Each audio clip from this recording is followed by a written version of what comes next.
Good morning, student. So, welcome in your bio class. Student, all student of class 9th. After very long time, I am taking your. After long time, I am taking your class. So, before you start your class, we just discuss what behavior you should implemented during COVID-19. So, this is very danger time period. You should not forget about it and its dangerous nature. So this time, to protect yourself from COVID-19, you should implemented some basic nature, implemented some instructions in your behavior. It is keep distance, wearing mask. Secondly, use sanitizer time to time. Mask, wearing mask is a main main reasons from which you can protect yourself from COVID-19 virus or novel virus. And time to time just wash your hand time to time from sanitizer. Then keep distance. Always जितना कम से कम हो सके crowded area पर कम से कम जाओ. जिस इस समय पर ज़रूर अनलॉक चल रहा है, अनलॉक पीरियड चल रहा है, बट इसमें आपको वो सब बिहेवियर अपने अंदर इम्प्लीमेंटेड करने हैं जो कि आपको कोविड से प्रोटेक्ट कर सके. ठीक है. मास्क को भी आपको टाइम टू टाइम जो है, यदि क्लोथ का मास्क है तो टाइम टू टाइम उसको जो है वॉश आउट करते रहो. हैंड को पूरा ऐसे नहीं कि तुरंत हैंड वॉश कर लिए, तकरीबन जो है 10-20 सेकेंड और 1 मिनट तक तो हैंड वॉश होना ही चाहिए, जिसमें उसमें स्क्रब जो ऊपर की जो सरफेस, हैंड की जो सरफेस लेयर, वो अच्छे से स्क्रब भी उसको करना है. और ये बिहेवियर आपके लिए बहुत अच्छा रहेगा, आपकी फैमिली के प्रोटेक्शन के लिए और आपके लिए बहुत रहेगा. जितना आप अपनी केयरिंग करते हो, अपने पेरेंट्स की केयरिंग यदि करते हो, तो आपको इन बिहेवियर को मानना है. Thank you student. Now we will start our chapter. So this time we are taking chapter 14, last chapter of bio section. It is natural resources. So we have discussed in natural resources there are lithosphere, hydrosphere or atmosphere. There are three layer natural resources के three points हैं. First hydrosphere, lithosphere, atmosphere and biosphere. Lithosphere, outer crust of earth is called lithosphere. Hydrosphere, the zone in which water exists is known as lithosphere. Atmosphere, the zone of earth where air cover the earth like a blanket atmosphere. Biosphere, the life supporting system zone of earth where the atmosphere, hydrosphere, lithosphere interact and make life possible is called biosphere. Biosphere वो एक life supporting zone है अर्थ का, जो कि atmosphere भी है, उसमें hydrosphere भी है और लिथोस्फीयर है. वो आपस में इंटरेक्ट करके लाइफ को पॉसिबल बनाते हैं. वो सब एरिया बायोस्फीयर के में इंक्लूड किया है. Air, the breath of the life. Air को बहुत इम्पोर्टेंट फैक्टर माना है. It is breath of the life. इसमें बेसिकली आपको लर्न करना है breath of the. First is learning objectives क्या है, define natural resources and recognize various zone of biosphere. We have discussed the air is breath of the life. You have to discuss near about 3 or 4 point differentiated between abiotic and biotic components of biosphere. You have discussed or recognize air as a breath of life.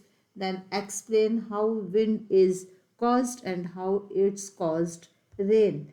Describe various resources, effects, preventions and control of air pollution. Then describe various resources, effect, preventions, then water pollution. Then list various processes and factors that makes soil. Describe biogeochemical cycle of water. nitrogen, carbon and oxygen, explain the relationship between greenhouse effect and global warming. Then last point, which is the main objectives of this chapter, it is describe various causes of ozone layer depletions. So first we will take the breath of life air. तो air जो है basically living organisms के लिए एक breathing systems provide करती है। Air में ऐसे बहुत सारी गैसेस होती हैं, स्पेशली ऑक्सीजन, कार्बन डाइऑक्साइड, जो लिविंग वन के लिए इम्पोर्टेंट है। कार्बन डाइऑक्साइड बॉडी में बहुत सारे बायोमोलिक्यूल्स फॉर्म करती है और बहुत सारे बायोमोलिक्यूल्स हैं जिसमें कार्बन एक रिसोर्स के फॉर्म पर वर्क करता है बॉडी बिल्डअप के लिए और भी प्लाज्मा लेयर मेम्ब्रेन्स के लिए, सेल वॉल के लिए, जो भी सेलुलर ऑर्गेनेल्स हैं उनका जो कंपोनेंट्स होते हैं उसमें कहीं ना कहीं बायोमोलिक्यूल्स के रूप में बायोमोलिक्यूल्स जो है कार्बन के फॉर्म पर होता है। ठीक है, यूकैरियोटिक सेल और प्रोकैरियोटिक सेल जिसको कि अभी आप लोग रीड कर चुके हो ऑलरेडी, उसमें क्या होता है, ग्लूकोज मॉलिक्यूल्स जो ब्रेक डाउन होकर और ऑक्सीजन गैस को इवॉल्व करते हैं। ठीक है, तो ये सब जो गैसेस हैं ये बहुत इम्पोर्टेंट है। बेसिकली कार्बन डाइऑक्साइड और oxygen, this is called as respiratory gas और it is important for all living organisms. That's a reason air is called as breath of the life, and in presence of air we can existence our life. We can exist our life in presence of air. Clear? जो carbon dioxide है atmosphere का major components है वो near about कितना percent है, वो carbon dioxide atmosphere में near about 0.03% होता है। ठीक है, इसके अलावा ऑक्सीजन कितने परसेंट है और 70, यदि हम एयर कंपोजिशन देखें तो एयर कंपोजिशन सबसे ज़्यादा नाइट्रोजन है, फिर ऑक्सीजन है, फिर कार्बन डाइऑक्साइड है, फिर अदर गैसेस हैं।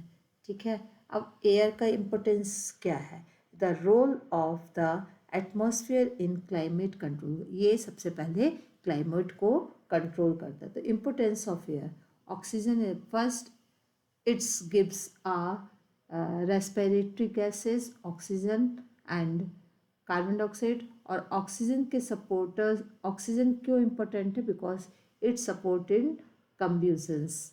ठीक है, जो कोई भी चीज़ को बर्न करने के लिए ऑक्सीजन की रिक्वायरमेंट होती है। ठीक है, इसके अलावा जितने भी ऑक्साइड्स हैं वो ऑक्सीजन एक मेन कंपोनेंट्स के फॉर्म पर है। कार्बन डाइऑक्साइड जो यूज़ होती है एक्सटिंग्विशर्स के फॉर्म पर होती है, जहाँ पर यदि कोई आग वाग या फायर सेटअप हो गया है, फायर सेट हो गया तो उसको ऑफ करने के लिए कार्बन डाइऑक्साइड के सिलेंडर्स यूज़ होते हैं। इसके अलावा ये क्लाइमेट कंट्रोल करने में भी हेल्प करता है। अब क्लाइमेट कंट्रोल कैसे करता है, atmosphere cover the earth like, atmosphere earth को जैसे ब्लैंकेट में आप अपने को कवर कर लेते हो ना, ऐसे ही अर्थ एटमॉस्फेयर के थ्रू कवर रहती है। ठीक है, इट इज़ क्यों, और ये एटमॉस्फेयर एक बैड कंडक्टर की तरीके से काम करती है। एटमॉस्फेयर ऐसा है कि अर्थ की हीट को वो धीरे धीरे पास मतलब दूसरे एटमॉस्फेयर में जाने देगी। ठीक है ना, एक बैड कंडक्टर की तरीके से वर्क करती है। तो एटमॉस्फेयर का बेसिकली क्या रोल है, क्लाइमेट को कंट्रोल करना। ठीक है, जो हमारा क्लाइमेट का जो वो रहता है, टेम्परेचर रहता है, नियर अबाउट कंट्रोल रहता है। Atmosphere keep the average temperature of earth, earth के टेम्परेचर को मेंटेन करती है। ठीक है बेटा, और हमारे जो दूसरे प्लैनेट्स हैं, ठीक है, जस्ट लाइक मून, प्लैनेट तो नहीं है ये, अर्थ का क्या है, ये अर्थ के सैटेलाइट है। और बेसिकली यहाँ पर एटमॉस्फेयर कैसा है, एटमॉस्फेयर नहीं है, इधर पे कोई ऐसा एटमॉस्फेयर नहीं है जो लाइफ सपोर्टिंग सिस्टम को वो करें। और एटमॉस्फेयर है ही नहीं तब भी टेम्परेचर के जो रेंज होती है -190 से लेके 110 तक की होती है। क्यों? क्योंकि वहाँ पे कोई एटमॉस्फेयर नहीं है जो कि टेम्परेचर को कंट्रोल कर सके। ठीक है, अब इसके बाद एटमॉस्फेयर का एक वर्क क्या हो गया? एटमॉस्फेयर का वर्क होता है मूवमेंट ऑफ द एयर। यदि जो एयर यदि मूव कर रही है वही एक विंड फॉर्म करती है, और विंड क्लाइमेट को फॉर्म करने के लिए बहुत ज़्यादा इम्पोर्टेंट है। तो ये इसमें एक एक्टिविटीज़ दी है 14.1। 14.1 बेसिकली क्या है? इसमें हमें नेचर ऑफ कन्वेक्शंस करंट, इसमें हम क्या शो कर रहे हैं? नेचर ऑफ कन्वेक्शंस करंट, कि करंट किस तरीके से कन्वेक्शंस फॉर्म पर हीट जो है ट्रांसपोर्ट होती है। सेकंड, कि अनइवन हीटिंग होती है अर्थ की, दैट्स अ रीज़न कि डिफरेंट टाइप के एटमॉस्फेयर्स फॉर्म होते हैं। ठीक है, तो इसके लिए कैंडल लेना है। ये आप देख रहे हो 14.1 पर कैंडल रिक्वायर्ड है, एक ग्लास बीकर रिक्वायर्ड है, वाइड माउथेड बॉटल है, एक मतलब चौड़े मुंह वाली एक बॉटल चाहिए, इन सेंस स्टिक्स हो गई, मैच बॉक्स हो गया। प्रोसीजर क्या है? First take a glass beaker और वाइड माउटेड वाटर, बहुत चौड़े माउथ का एक बॉटल लेना है, उसमें एक कैंडल फिक्स करना है। ठीक है, लाइक इसी तरीके से जैसे फिगर पे आप देख रहे हो। ठीक है, लाइट द कैंडल, कैंडल को आपको लाइटेड कर देना, ऑन कर देना, कैंडल जो है जलने लगेगी। अब एक उसमें स्टिक्स लेनी है, इंसेंस स्टिक्स, एंड उसको भी लाइट करनी है। Take a incense sticks near the mouth of the bottle, और उसको बॉटल के पास ले जाते हैं। ठीक है, तो क्या ऑब्जर्वेशंस हो रहा है? ऑब्जर्वेशन हो रहा है जब उसको बॉटल के पास लेकर जाते हैं इस एक्टिविटीज़ को, तो कंक्लूज़न क्या निकलता है कि एक हमें पैटर्न दिखाई देता है। इस एक्टिविटीज़ में एक पैटर्न दिखाई देता है जो ये शो करता है, एक स्मोक जैसा दिखाई देता है जो ये शो करता है कि किस तरीके से लाइट जो हीट और गरम एयर होती है वो ऊपर की ओर जाती है, हॉट एयर ऊपर की ओर जाती है, और जो कोल्ड एयर है वो नीचे की ओर आती है। तो we can see these conclusions by the help of these activities you can do at your home also। इसमें हमको पैटर्न पता चलता है कि हमेशा जो हॉट एयर है वो ऊपर की ओर जाती है और कोल्ड एयर हमेशा नीचे की हो जाती है। और ये हॉट एयर और कोल्ड एयर का जो मूवमेंट है यही एक एयर करंट फॉर्म करता है, और जब ये एयर करंट फॉर्म होगा तो इस एयर करंट से ही विंड बनेगी। तो ब्रीज विंड बनेगी या बहुत स्टॉर्म्स टाइप के बनेंगे जो कि कहीं ना कहीं रेन के क्लाउड्स के फॉर्मेशन पर या रेन के फॉर्मेशन में कहीं ना कहीं ये इम्पोर्टेंट रोल प्ले करते हैं। That's reason the movement of air show different type of atmosphere pattern, कई कई एटमॉस्फेयर पैटर्न को ये फॉर्म करते हैं। ठीक है, how to water vapours is form. अब आता है नेक्स्ट कि वाटर वेपर्स किस तरीके से फॉर्म होती हैं। रेन क्या है? ठीक है, अब हम लोग रेन की ओर मूव करते हैं कि रेन किस तरीके से फॉर्म होती है। सबसे पहले रेन क्या है? रेन में 3 प्रोसेस हो रही हैं वाटर वेपर्स फॉर्मेशन में। First one is evaporations, second condensation, third one is precipitations। ये 3 प्रोसेस एक लीनियर एक सिक्वेंशियल वे पे वर्क करती हैं और रेन फॉर्मेशन होता है। सबसे पहले क्या होगा? वाटर वेपर्स फॉर्म होंगी। ठीक है ना, जब बहुत ज़्यादा हॉट वो रीजन होगा तो जो वाटर बॉडीज़ हैं वो सन हीट से वाटर को एवापोरेट करेंगी। ये वाटर एवापोरेट होकर कहाँ की ओर जाएगा? ऊपर की ओर जाएगा, और ऊपर इसको जब कोल्ड एटमॉस्फेयर मिलेगा तो वहाँ पे ये क्या होने लगेगा?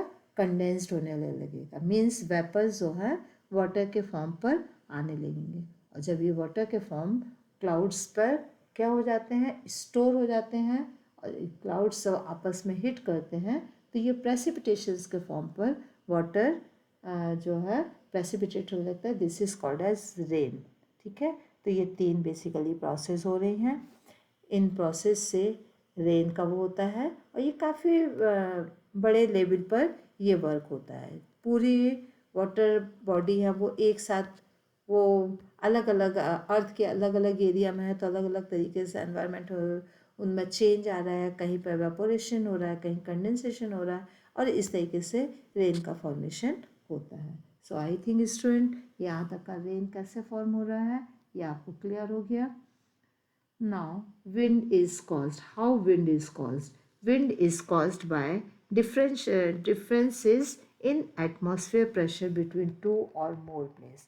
अब wind भी बन रही है तो एक तो आप लोगों ने ये लर्न कर लिया कि movement of air is called as wind. अब wind continuously form हो रही, कैसे form हो रही है? Wind is also formed. You just write definitions of how to wind cause. So you can write wind is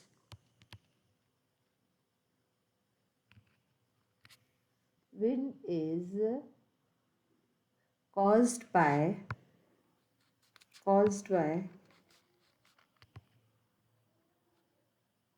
differences in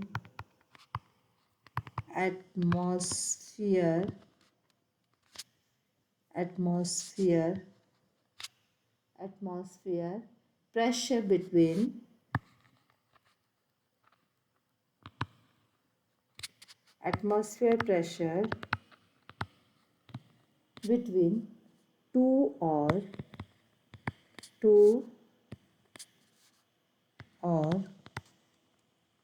more places is called as wind. Wind हमेशा atmosphere pressure के difference से ही wind form होती है। ठीक है, wind का भी direction change होता रहता है। Reason of low pressure is create air over the sea move into the air of low pressure over land। मतलब हमेशा एयर का मूवमेंट लो प्रेशर से हाई प्रेशर की ओर पे होगा। ठीक है, हाई प्रेशर किस तरीके से, ये जैसे for example air under high pressure move towards air under low pressure. हमेशा एयर जो है हाई प्रेशर से लो प्रेशर की ओर मूव करेगी। This movement is air cause wind. और एयर का ये जो मूवमेंट है हाई प्रेशर से लो प्रेशर की ओर, यही एक विंड फॉर्म करता है। ठीक है ना। अब एयर का जो डायरेक्शन है वो डे टाइम पर और नाइट टाइम पर डिफरेंट रहेगा। कैसे? जब डे टाइम होगा, during day time the direction of wind is from sea to land. Day time पर विंड का डायरेक्शन हमेशा सी से लैंड की ओर रहेगा। ठीक है, और during night both land and sea start cooling. अब नाइट के समय पे क्या होगा, वाटर जो दोनों, मतलब डेजर्ट लैंड एरिया पे भी वो कूल हो रही है एयर। ठीक है, और किस एरिया पे, वाटर एरिया पे भी पानी के कारण लैंड वहाँ की कूल हो रही है। तो लेकिन अब क्वेश्चन ये उठता है कि जहाँ पर जल्दी कूल हो रही है और कहाँ पर ये देर से कूल हो रही है। तो एयर जो है हमेशा नाइट के समय पर लैंड और सी दोनों कूलिंग स्टार्ट कर रहे हैं, डाउन हो रहे हैं। सिंस वाटर कूल, बट पानी जो है वो उसके लैंड के कंपैरिजन में पानी वाटर देर से कूल हो रहा है। तो जो एयर करंट फॉर्म होगा वो वाटर से कहाँ की ओर जाएगा, लैंड की ओर जाएगा। तो नाइट के समय पर जो एयर करंट फॉर्म होगा वो वाटर से लैंड के समय पर, लैंड के टाइम साइड पर, और डे टाइम पर विंड का वो वाटर से लैंड की ओर होगा। Wind is, direction of wind is from sea to land. समझ में आया? तो रात और दिन में दोनों का टाइम जो है अपोजिट हो जाता है। और दैट्स अ रीज़न कि हमेशा जो सी एरिया के जो सी एरिया होता है वो ना तो ज़्यादा कूल होता है, ना ही ज़्यादा वो कैसा होता है, हॉट होता है। ठीक है, तो ये एयर पैटर्न फॉर्म होता है और इसी तरीके से एयर के मूव का भी डायरेक्शन चेंज होता है। किस बेस पे चेंज होता है? अनइक्वल हीटिंग के बेस पर, रोटेशंस ऑफ अर्थ के बेस पर और प्रेजेंस ऑफ माउंटेन्स के बेस पर। मतलब विंड का मूवमेंट के लिए 3 रीजन्स रिस्पॉन्सिबल हैं। फर्स्ट है unequal heating, second one is rotations of earth, third one is presence of mountain range in path of the wind which distinct the easy flow of air.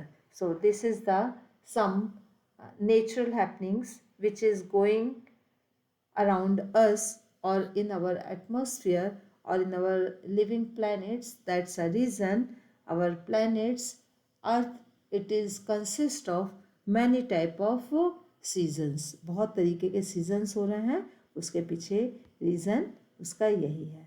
Now next topic will be air pollution that I will take in next video student. So I hope you have understood this following points. इसको आपने SST में भी read किया होगा। इसको, ये ऐसा common topic है कि आप इसको टाइम टू टाइम एक कई सब्जेक्ट्स में इसको रीड करते हो। ये बायोलॉजी में तो है ही, इसके अलावा एसएसटी में भी ये पार्ट होता है, ज्योग्राफी में स्पेशली। ठीक है, कभी कभी सोशल साइंस में भी, सोशल साइंस में इंक्लूड है ही, नॉर्मल जनरल स्टडीज़ में भी ये टॉपिक्स इंक्लूड हैं। तो इसको आपको कॉन्सेप्ट क्लियर करते हुए ठीक से स्टडी करना है। ठीक है, thank you student, have a nice day.